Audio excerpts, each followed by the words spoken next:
Hello everyone, my name is Elizabeth Perez. The book that I'm going to talk about is called Dia de los Muertos, and it's this one by Hannah Eliot, and it was illustrated by Jorge Gutierrez. Dia de los Muertos translates to Day of the Dead.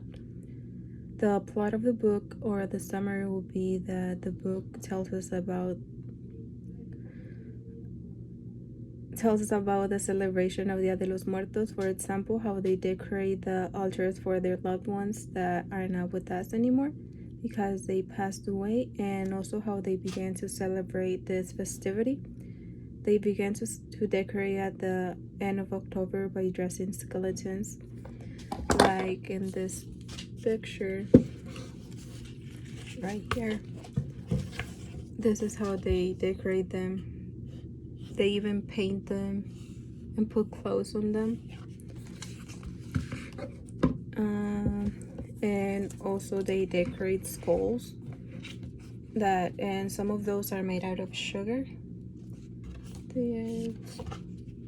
It's right here. These are the skulls. Some of those skulls are made out of sugar. They also use papel mache, which I have no idea how to translate that. But it is used to decorate the altars and even the tombstones. They also use papel picado, which is another paper to decorate. But the real celebration begins November 2nd, because that's when everyone goes to the cemetery and they spend all day there remembering their loved ones. They also play music and tell stories that happened when their loved ones were still alive. And by the end of the day, they began to clean everything up. The whole point of the celebration is to remind everyone to enjoy their life as much as they can, and of course to honor our loved ones that are not with us anymore. Now I'm going to explain the visuals. I don't know if you guys have seen the movie of the Book of Life, but if you guys have, the pictures of the book are pretty similar to the characters of the movie. For example, there's a character named Maria. Let me look for her.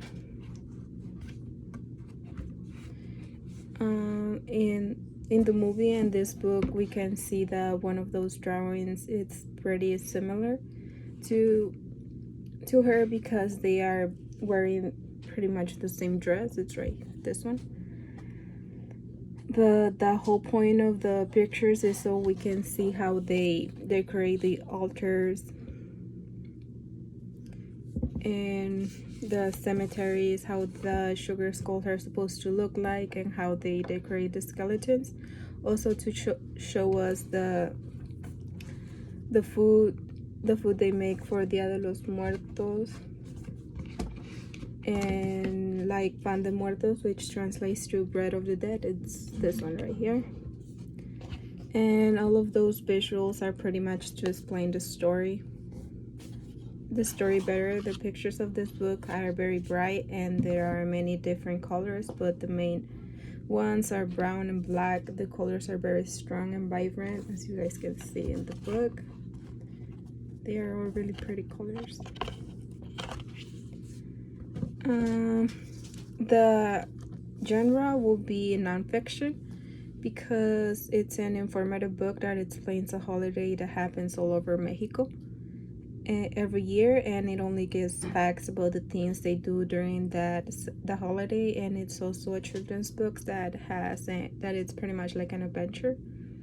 The quote that I like the most will be, with delicious food, brightly colored decorations, with festive parties, we honor the lives of the people we miss, including those who left us many years ago.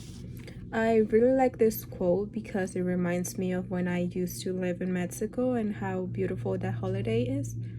I remember decorating altars at school, and we will put a picture of someone that we lost to pretty much let them know that we still remember them, because I think it's important to never forget the people that it's no longer with us, but they still have like a special place in our hearts. Moving on, some of the strengths would be that the book uses very good imagery to explain to the kids what Dia de los Muertos is. The book is not very long and it is very colorful, so it can definitely catch any kid's attention. Because of the bright colors, even though the book is gray, there are some weaknesses. For example, the book doesn't have any page numbers, so if the kids wants to know in which page they are, they have to go back and count the pages. Another weakness is the language of the book. The book is mainly in English, but there are some words in Spanish, like the papel picado, and they didn't translate it. But it can also be a strength because children will be learning words in a different language. The last weakness that I found was that the book was made for children of ages from 2 to 5, but I think that ages should be from 5 to 8 years, because that's when children actually kind of begin to read full sentences, and this book has many of those. The Dia de los Muertos book can be used in a classroom setting by telling the kids to make a drawing of a sugar skull so they can decorate the skull. We can also make an altar, and kids can bring a picture of someone that they lost, or even a picture of a pet that they don't have anymore. We can decorate the altar with many different kinds of paper, like papel mache and papel picado. We can make many different types of decorations with those papers. We can also bring pan de muerto and share with the class. And the last option will be to watch a movie that kind of relates to the Dia de los Muertos.